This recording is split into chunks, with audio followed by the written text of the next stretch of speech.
ते आपल्याकडे आलंय का आपण स्वतःहून ते आपण घेतलंय? स्वतःहून घेतलंय म्हणजे विकत कळ घेतल्याचा प्रकार आहे आपल्या जीवनात. काय हो, संसार हा मुळातच दुःख आहे. संसार दुःख मूळ, संसार दुःख मूळ,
संसार सोडा म्हणतात काय महाराज? सोडा सुद्धा म्हणत नाही. संन्यास घेतला म्हणजे देव मिळेल असंही नाही, आणि संसारात असूनही देव मिळेल असं नाही. देव मिळण्याकरता आपल्याला अगोदर गुरुच्या शरणागत घ्यायला पाहिजे, गुरुची भेट घ्यायला पाहिजे. गुरुची भेट झाल्याशिवाय देव कळत नाही. भाविक न देव न कळी संदेह, गुरुविना अनुभव कैसा करे. काय म्हणतात महाराज? भाविक न देव न कळी संदेह, गुरुविना अनुभव कैसा करे. मग देव कळण्याकरता, अनुभव कळण्याकरता आम्हाला गुरुकडे जायला पाहिजे. गुरुकडे गेलं म्हणजे कसं जायला पाहिजे? आम्ही गुरुकडे अहंकार सोडून शरण जायला पाहिजे. आम्ही शरण जात नाही, आम्ही शेर सारखं जातोय. मग आम्हाला गुरुकृपा होणार नाही. तुकोबारायनं गुरुकृपा केव्हा झाली हो? सत्यगुरु राये कृपा मज केली, परी नाही घडली सेवा काही. ते तुकोबाराय संतांच्या सेवेमध्ये कळस गाठलेले तुकोबाराय. काय म्हणतात ते संत? स्वतः जगत गुरु असं नाव आहे त्यांना, त्याची पदवी मिळाली त्यांना. का मिळाले हो? त्या पद्धतीने त्यांनी जीवनात वाटचाल केली. ते म्हणतात सत्यगुरु राहिले कृपा मज केली, पण परी नाही घडली सेवा काही. एवढं त्यांचं पूर्ण जीवन, सगळंच जीवनातलं जे काय असेल ते सगळं बाजूला टाकून जीवनाची राख रांगोळी दिली फक्त देव आत्मसात करण्याकरता. ते म्हणतात परी नाही घडली सेवा काही. आम्ही थोडस जरी देवात कार्य केलं तर फार केलं असं सांगतोय. मग तुमच्या आणि संतांच्या विचारामध्ये फार अंतर आहे. तुमच्यात म्हणजे आम्ही तुमच्यातच आलो बरं. काय विठ्ठल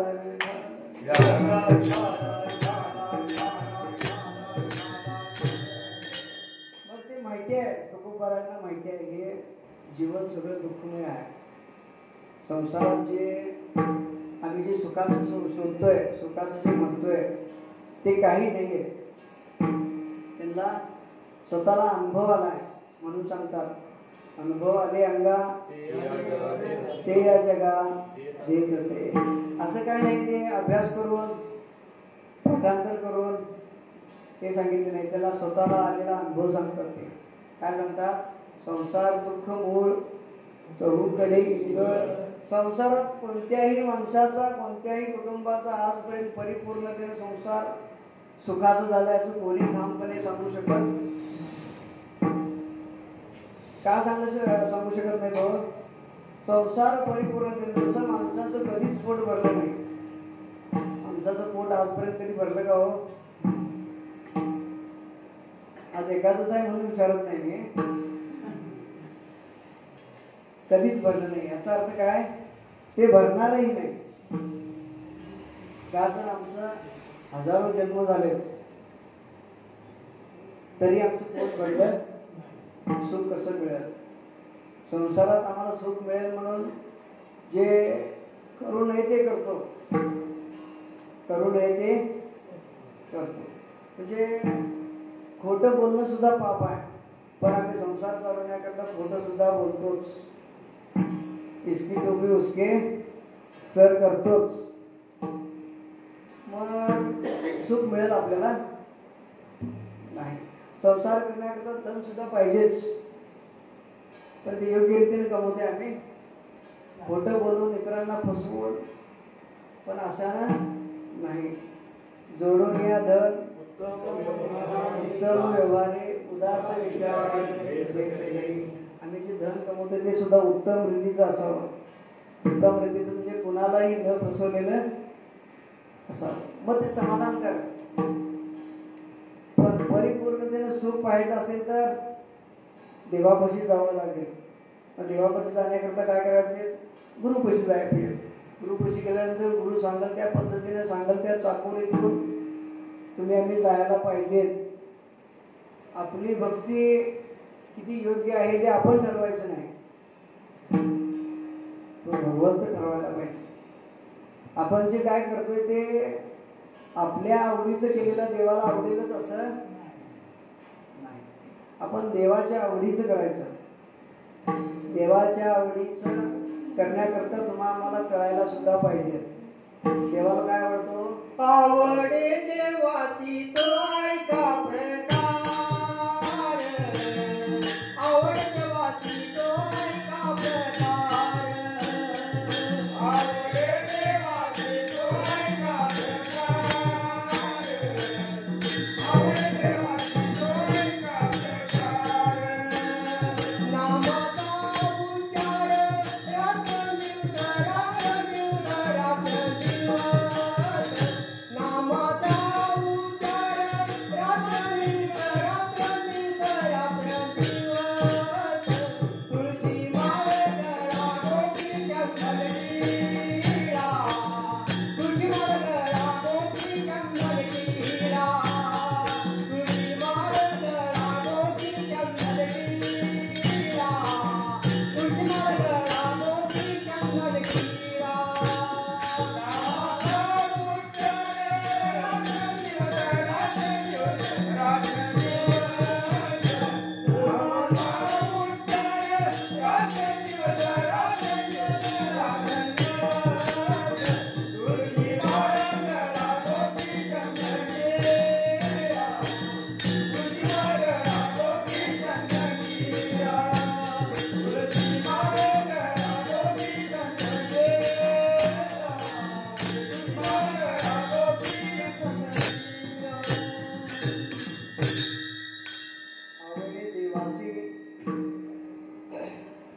आवडे देवासी तो ऐका प्रकार, नामाचा उच्चार रात्रंदिवस. मग आपण रात्रंदिवस नामाचा उच्चार करतोय असं वाटतंय आपल्याला?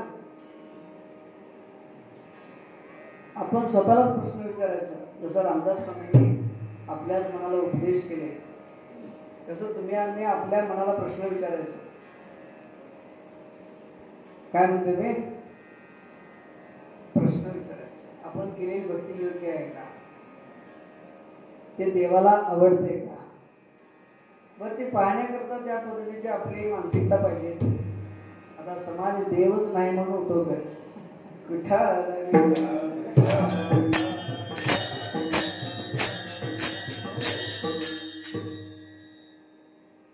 काही नास्तिक विचाराचे काही लोक आहेत, देव नाही म्हणतात.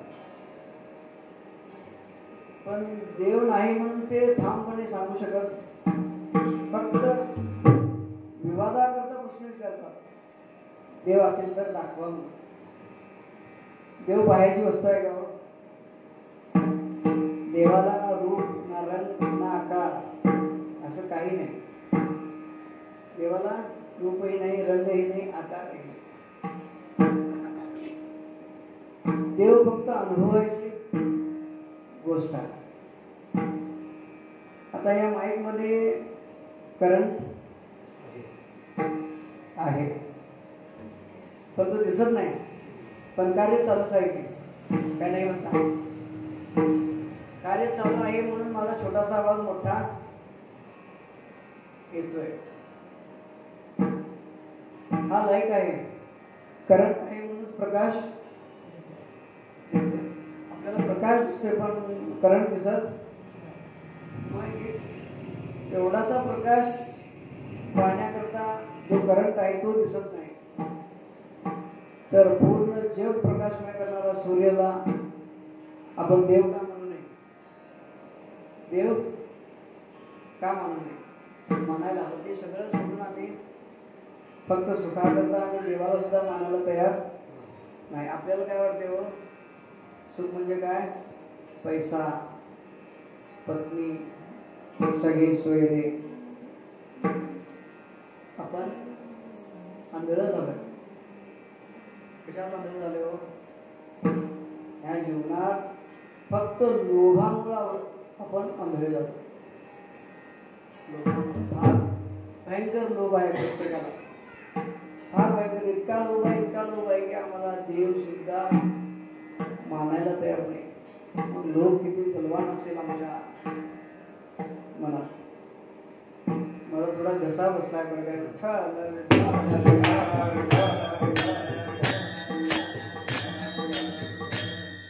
एवढा बलवान पर्वत आहे, एवढा बलवान लोभ. मग देव आम्हाला कळेल? देव कळण्याकरता तशी मानसिकता तयार होईल नाही. देव कळण्याकरता अगोदर आमच्यातले विकार पहिला नाहीसे व्हायला पाहिजे. काम, क्रोध, मद, मत्सर, अहंकार ह्या ज्या सगळ्या गोष्टी आहेत, ह्या ज्या विकाराच्या आहेत, ह्या आपल्याला देवापासून दूर लोटण्याकरता एकमेकाला असं ईर्षेनं आमच्यात प्रवेश करत आहे. एकमेकाच्या ईर्षेनं अगोदर क्रोध पुढे येईल, त्या अगोदर काम, क्रोध हे पुढे येईल. असं त्यांच्यात आमच्यात तेरीमेरी झालेली आहे. म्हणजे एक प्रकारची वृत्तीच आहे ती. मग त्या वृत्तीमुळं आम्ही मनुष्य पण विसरून, देव विसरून, आपला धर्म विसरून, आपले आचार विचार विसरून कसंही सैरावेरा आम्ही वागायला लागलो. प्राण्यात आणि आपल्यात ते मात्र अंतर नाही असं जीवन जगतोय आपण. मुळातच मनुष्य जन्म आहे हा आपल्या 84 लाख जन्मामध्ये हा एकच जन्म असा आहे. ह्या जन्मामध्ये आम्हाला देव ओळखता येतं, नवे नवे देव सुद्धा होता येतं. एवढी विशेष रूपानं जो जन्म मिळाला आहे, ह्या जन्माचा आम्ही नाश करतोय. हा जन्म आताच मिळाला असं नाही. बहुता जन्म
होता जन्मांती जोडी लागली हे हाती मनुष्य देहाचा ठाव पांडुरंगी दृढ भाव.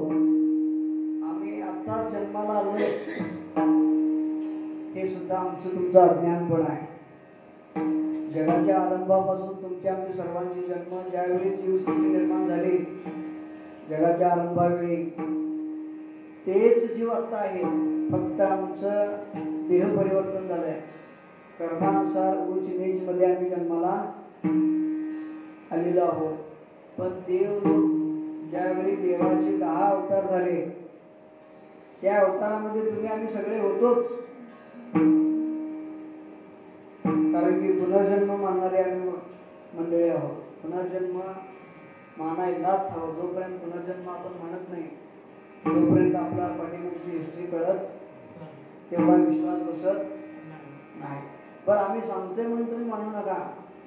त्याच्या पाठीमाग शोध घ्या.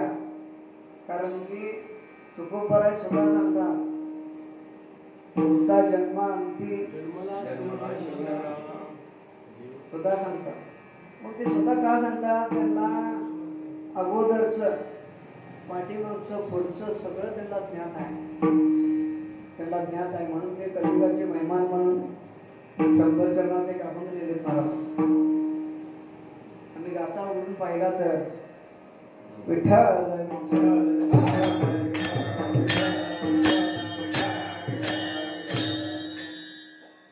कसं आहे आम्ही फक्त जिथं मिळत नाही त्या ठिकाणी सुख शोधतोय. जिथं मिळत नाही त्या ठिकाणी सुख शोधतोय. कसं करण्या अगोदर थोडासा आपल्याला कळत तर नाही पण कळणाऱ्यांच्या संगतीत तरी राहावं. मग पुन्हा संगतीत राहावं. देव बसे चित्ती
बसलेला आहे त्याची आम्ही संगत केलो तर आम्हाला कळणार. काय म्हणतोय जरा तुम्हाला कीर्तन मस्करी वाटत असेल तर मनापासून माफी मागतो. बोलू नका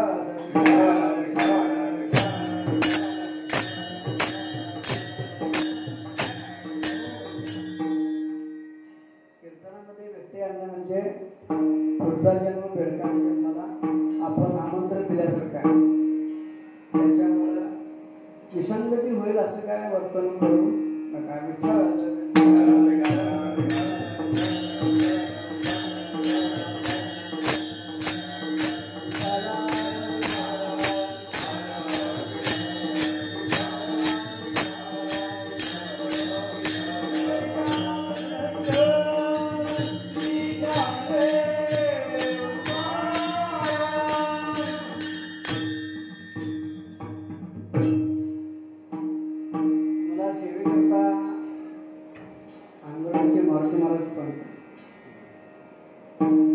त्यांनी सांगितले इथं कीर्तन प्रत्येक महिन्याच्या एकादशीला होते. फार भाग्यवान गाव आहे. इथं एवढं रुजलेलं आहे. मग हे एवढं रुजलेलं गाव असो सांप्रदायिक पद्धतीची टिकवून असो फार चांगल्या पद्धतीने कार्यक्रम होत असतात. अगदी अलौकिक असा हा गावावरती परंपरा पडलेली आहे. पण ती आत्मीयतेनं असावं अशी माझी मनापासून तळमळ आहे. कारण की कीर्तन कसं आहे, कीर्तन चांग कीर्तन चांग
अशा पद्धतीने कीर्तन, अशा पद्धतीने आत्मीयता, अशा पद्धतीने प्रेम, अशा पद्धतीने देवावर विश्वास पाहिजे. मग हे सगळं करण्याकरता कुठं जायला पाहिजे आम्ही?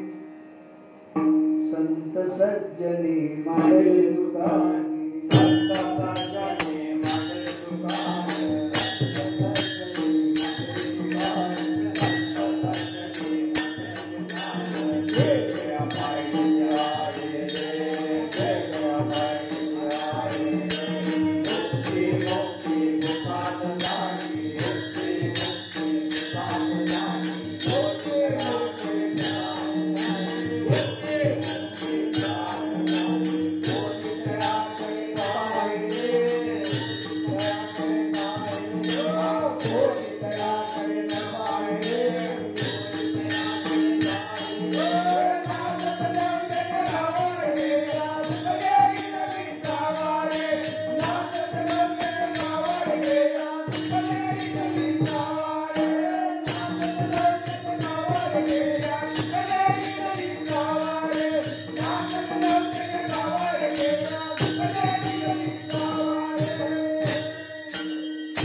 सज्जनांच्या संगतीत आम्ही जायला पाहिजे. मग तिने संतांनी दुकान मांडलेली आहेत, म्हणजे बताशे, फुलफुल्या, खेळणी, चादरी, जमकानं, ही दुकानं नव्ह.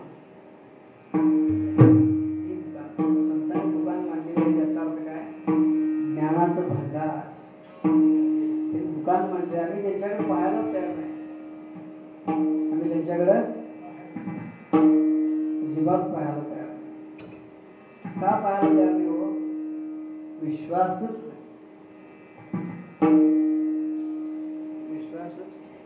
जोपर्यंत विश्वास दृढ होत नाही तोपर्यंत आम्ही त्यांच्याकडे पाहायची वृत्ती सुद्धा आमची होणार. विश्वास फार गरजेचा आहे. विश्वासावरचं पूर्ण विश्व टिकून आहे.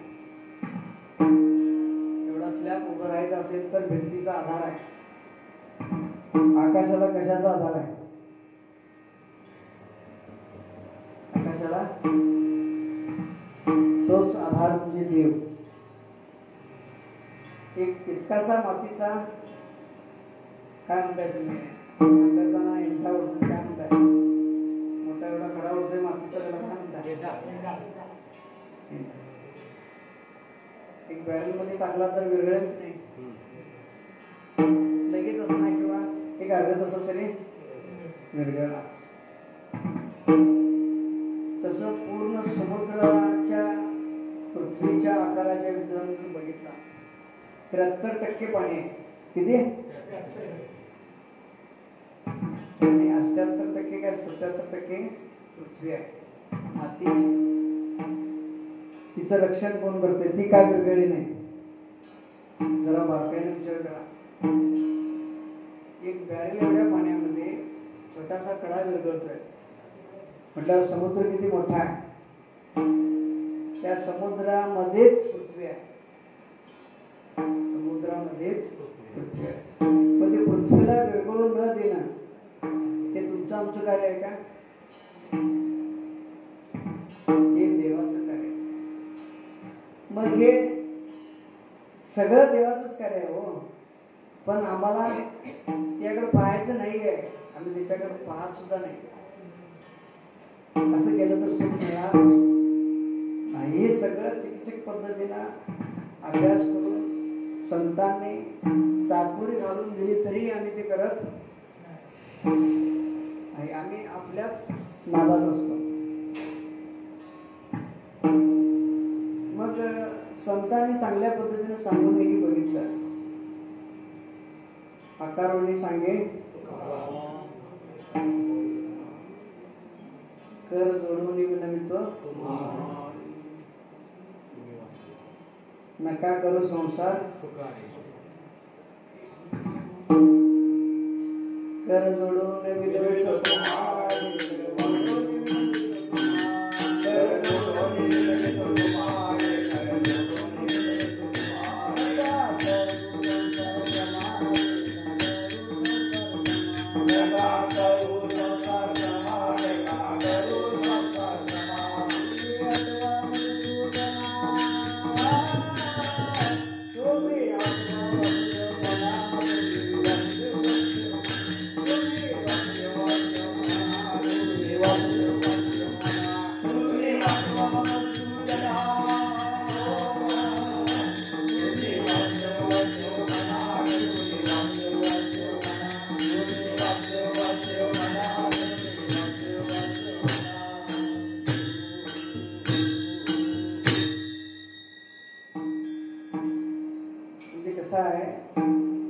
सगळ्या पद्धतीने संतांनी सांगितलं, पाया पडून सांगितलं, तरीही आम्ही त्याच्याकडे दुर्लक्षच करतोय. मग आम्हाला सुख मिळणार?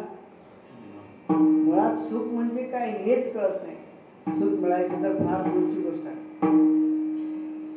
आम्हाला सुख पाहिजे ना जीवनात. आपुला तो एक देव करुणी घ्यावा.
विठ्ठल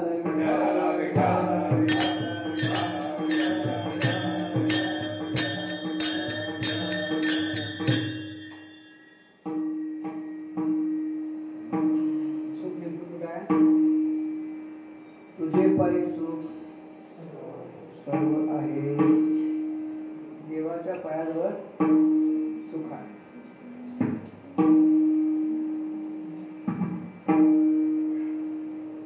तुकोबारांचे वडील कोल्होबा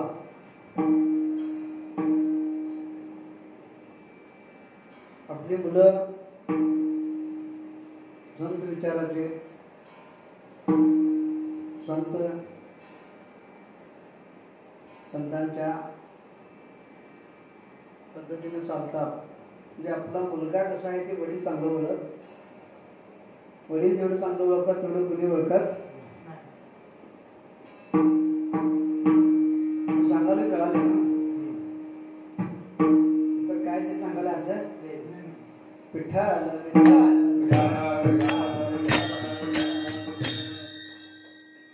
आपला मुलगा किती पाण्यात आहे फक्त वडील जेवढं बारकाईने सांगू शकतात तेवढं शेजारी पाजारी आजूबाजूची कोणी सांगू शकत नाही तसं ओलोबाला आपल्या तिन्ही मुलांची गुण कळाली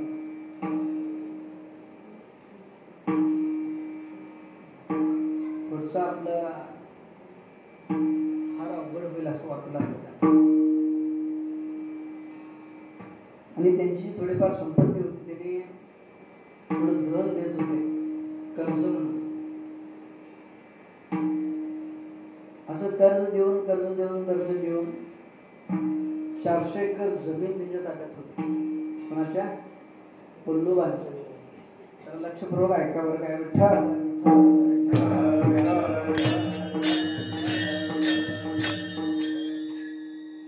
मुळात तुकोबारांची जमीन फक्त 4 एकर 4 मध्ये थोडीशी कमीच म्हणजे 4 एकर त्यांची मूळची घरची जमीन पण जे 400 एकर जे आपण म्हणतोय ते फक्त व्याजात घेतलेली जमीन कुणी कोल्होबाने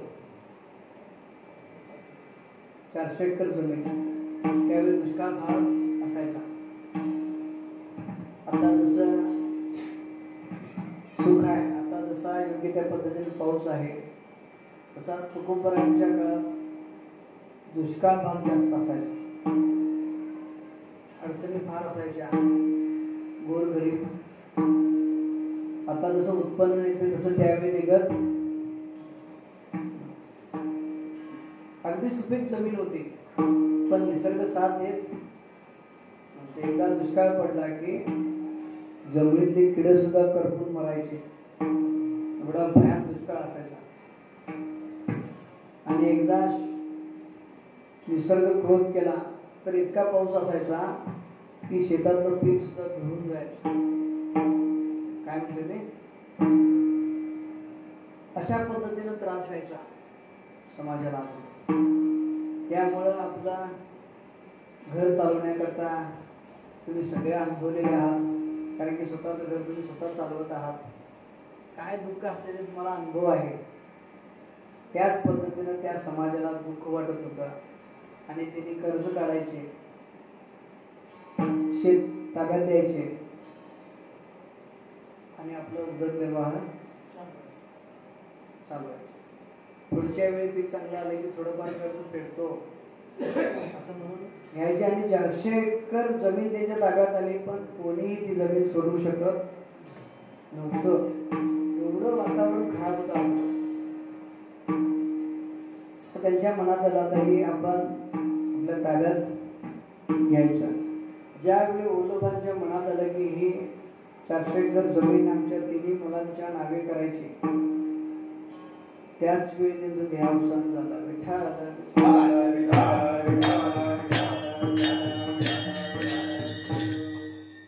त्यांचा हेतू चुकीचा नव्हता त्यांचा कोल्होबांचा पैसे घेतल्यात म्हटल्यानंतर फेडणं गरजेचं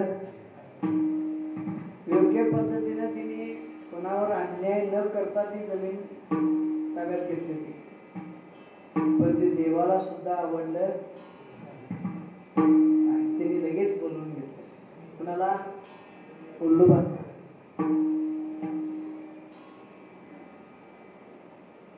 मग ती जमिनीची कागदपत्र तुकोबारांच्या ताब्यात आली.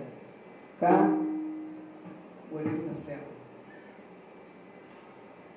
तुकोबांनी सगळं जगाकडे पाहिलं आणि येतो कळवळा म्हणून या, त्या पद्धतीनं पूर्ण जगाची त्यांना कळकळ आली. आणि काय करायचे आम्हाला? सगळी कागदपत्र नदीत सोडली, बुडवलीच. जगात पहिल्यांदा कर्जमाफी तुकोबारांनी केली. आता राजकारणी लोक उगाच निमित्त करत असतील, काहीतरी दाखवत असतील. एका हाताने द्यायचा आणि एका हाताने कानपडातून काढून घ्यायचं.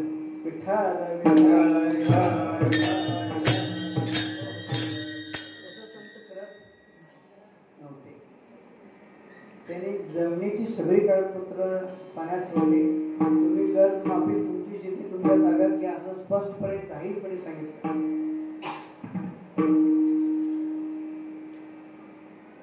तसं सांगितल्यावरती जे तुकोबारांना समाधान मिळालं, ते सुख मिळालं, ते बळकावण्यात नव्हतं. त्यांनी स्वतःला अनुभव घेतला. त्याच्यामुळं त्यांनी त्यांच्यातला लोभ ते मात्र राहिला. लोभ ते मात्र राहिला. मग सगळं तुम्हाला ज्ञान आहे, सगळं तुम्हाला माहिती आहे. फक्त आठवण करून देणे याचंच नाव कीर्तन. नवविधा भक्ती कीर्तन भक्ती एक सर्वश्रेष्ठ आहे.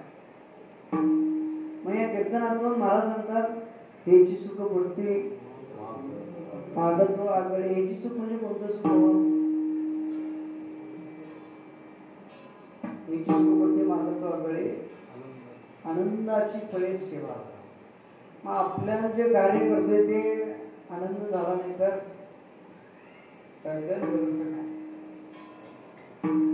मग ते संसारात राहून शक्य नाही. तुकोबारांनी काय केले? संसाराच्या नावे घालून या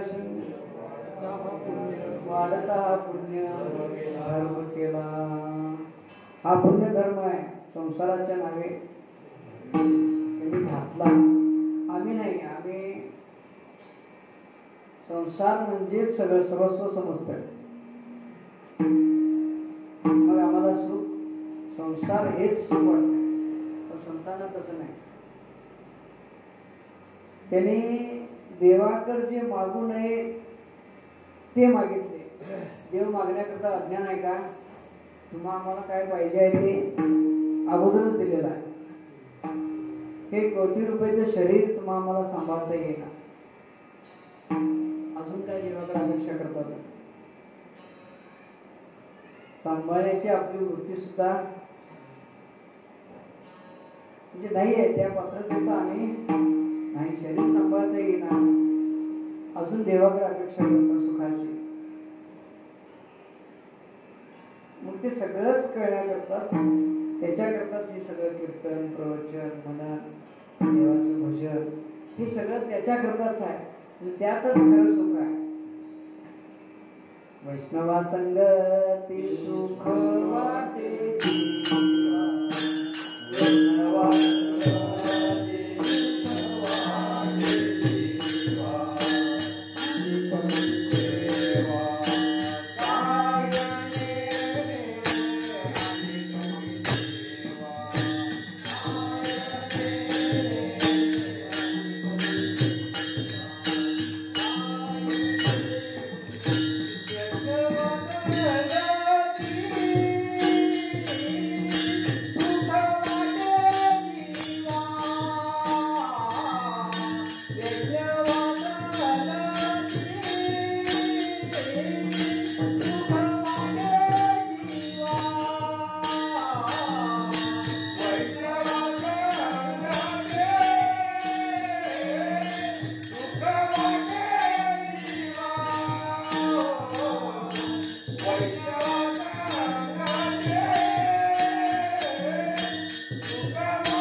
खरं सुख कुठं आहे? वैष्णव संगीत आहे. हेच अभंगाच्या पहिल्या चरणात सांगतात. हे याची सुख पुढते मागतो आगळे आनंदाची फळे सेवा. याची सुख पुढती मागतो आगळे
पण ते वळलं तरच योग्य आहे.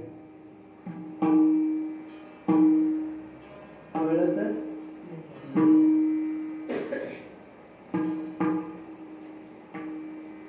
मग ते म्हणतात याची सुख पुढती मागतो आगळे आनंदाची फळे सेवादान जन्मोजन्मांतरी तुझा जन्मिला करुणी विठ्ठला दास ठेवी. महाराज काय म्हणतात? दुसऱ्या जन्मात सांगतात जन्मोजन्मांतरी तुझाच हा एकच जन्म असं नाही, असं कितीही जन्म आम्हाला तू पृथ्वीला पाठवलास त्यामुळे काय म्हणतात तुझ्याच अंकित ठेव. कितीही जन्म होऊ दे. आमचे किती जन्म झाले? गणित नाही गणित नाही जी दाता अगणित जन्म झाले पण कुठे कुठे झाले हे आम्हाला सुद्धा ज्ञात नाही. पण एवढ्या जन्मामध्ये आम्हाला देव कळाला नाही. का कळालं नाही तर प्रत्येक जन्मामध्ये एक एक इंद्रिय कमी आहे. एक इंद्रिय कमी आहे. एक विशेष इंद्रिय म्हणजे आम्हाला बुद्धी दिल्या. ती बुद्धी कोणत्याही जन्मात नाही. मग त्या बुद्धीने आम्ही देव ओळखण्याकरता वापरायला पाहिजे काय नको? सुख हे करण्याकरता वापरायला पाहिजे काय नको? ते नाही वापरत आम्ही. थोडं वापरते तेव्हा आम्हाला सगळ्यांना ते ज्ञात आहे. असं न करता तुकोबाराय सांगतात जन्मोजन्मांतरी तुझाच्या अंकीला परत करुणी विठ्ठला दास ठेवी. पण हे ठेवत असताना तुमचं आमचं मन सैरावेला धावते. कसं प्रत्येकाचं संतांचं सुद्धा त्यावेळी धावलं होतं. त्यांना अनुभव आलेला. म्हणून म्हणतात ते दुजा भाव आड दुसरा कोणताही भाव मध्ये आड येऊ देऊ नकोस असं खूप बऱ्याच करावा नाश्त्याचा. अकस्मात आला असेल तर तुझा नाश कर असं सांगतात.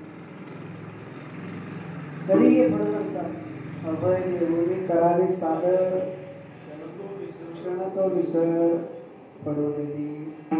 जन्मो जन्मांतरी तुझा चंकुला करोनी विठ्ठला दास ठेवी. तुका म्हणे आम्ही जे जे इच्छा करू ते ते कल्पतरू पुरविसे. जन्मो जन्मांतरी तुझा चंकिला करोनी विठ्ठला दास ठेवी. विठोबा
तेची सुख